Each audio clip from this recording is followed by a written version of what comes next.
I welcome all of you for a session on personality defects removal and ego removal. To begin with, I would like all of you to please close your eyes, because what we are doing is we'll be going inward. Pray.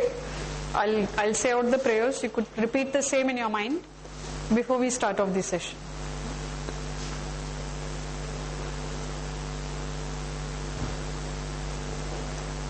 Lord, we are at your holy feet.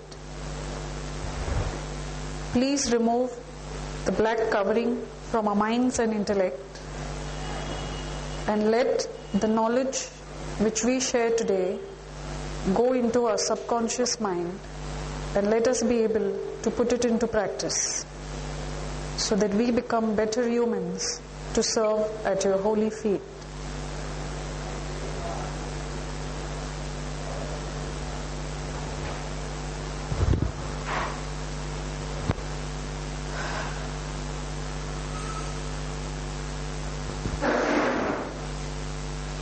Good evening, friends. On behalf of Spiritual Research Science Foundation, SSRF as we know it as, we are part of, it's an NGO which carries out spiritual science research, which carries out spiritual science research from many years, and we have a website called www.ssrf.org or spiritualscienceresearchfoundation.org. as you can see over here, as it is displayed.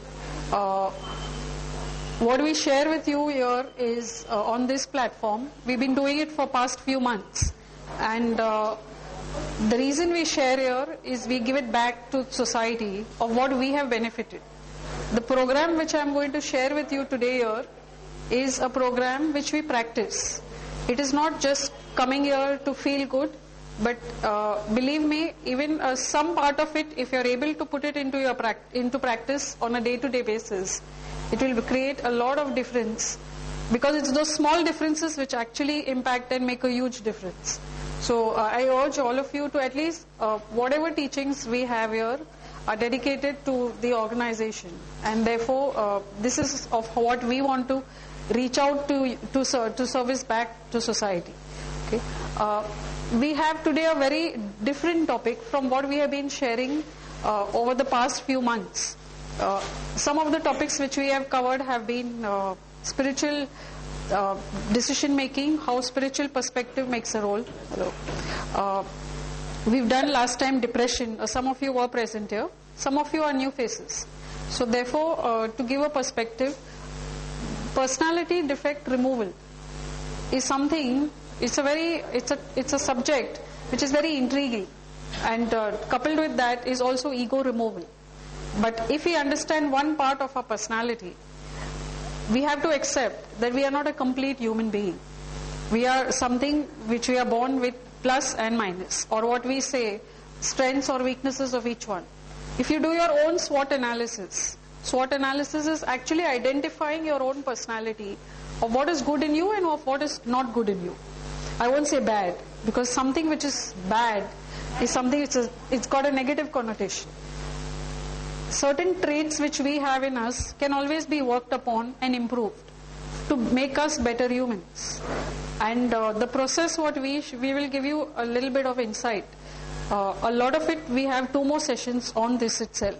Today is part 1. We will cover in part 2 and part 3. So if you miss out one session, you might miss the link.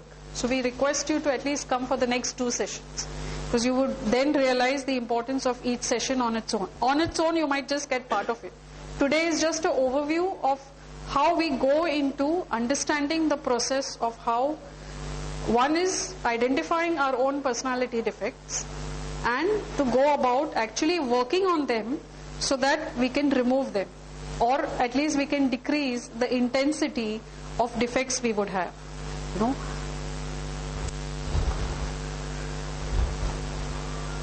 The topic of discussion of personality defect would be the introduction of the mind.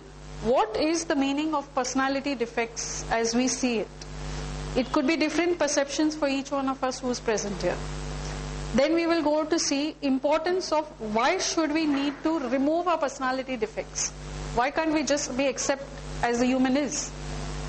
Then examples of qualities and personality defects, some ill effects of what, I will not keep saying personality defects, we call it the PD or the personality defect. So I will use the term PD, which would mean that, through the course of the lecture. And how do we overcome the PD? Let's understand what our mind is made up of. Our mind is a center of having feelings, emotions and desires. And any repeated thought or action forms an impression. And we have thousands of impressions in our mind of what we see on a daily basis. Something which we've been seeing on a day-to-day basis, something we think, thoughts which keep coming into our mind again and again, form impressions in our mind. And therefore they form what is a center. Categories of impressions that are classified under centers such as likes, dislikes, give and take is what our mind comprises of. This is what you can see pictorially how your own mind looks. It consists of the conscious mind, which is about 10%. But the deeper part in it is your subconscious mind, which is not visible to us, and that constitutes about 90%, which is where all the impressions in the mind are set in. Some of you who attended previous lectures, we have gone into detail of how the subconscious mind works as well, and how it results in certain emotions amongst us.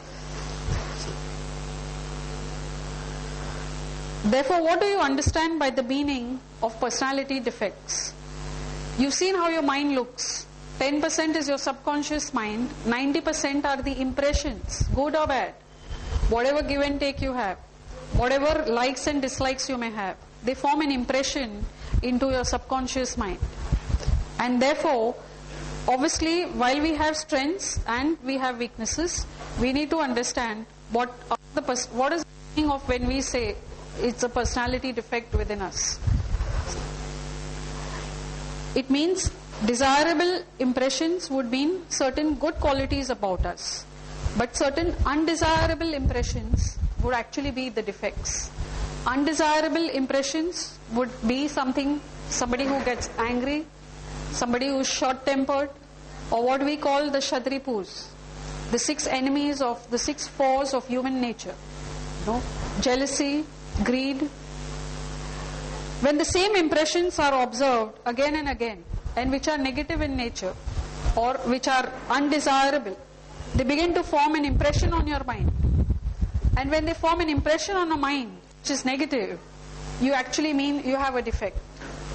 Does that mean all of us have part of this? We all do. It is in certain varying proportions. And it depends on how strong one reacts to situations. When the same impressions are observed while performing every action, that is considered to be one's nature or one's personality or one's temperament. We all know, we meet so many people when we are warned off, you don't talk to him or her, he will only yell at you. He's a fighter cop.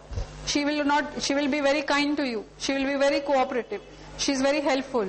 He is very kind, and so on. What is it that you are forming in your mind about that person? You're forming an impression in the mind of what has been others' experience or perception. And therefore, when we realize that it's something good or bad, it's so easily we take an impression of somebody else in our mind, and our actions and reactions come out of that one point which is instilled in our mind. And actions and reactions depend on the impressions which have been created. And when you have labeled somebody as negative, your experience may not necessarily be the same. Because somebody at some point would have told you something which has formed an impression about that person or a situation that makes you feel bad. For example, somebody might say, don't try a Cadbury chocolate. It is not good. But does that mean when somebody who's trying it for the first time may feel biased towards it? But does that mean in reality is the chocolate as bad? It may not be so. And that's exactly what happens when we are told of people's experiences with each other.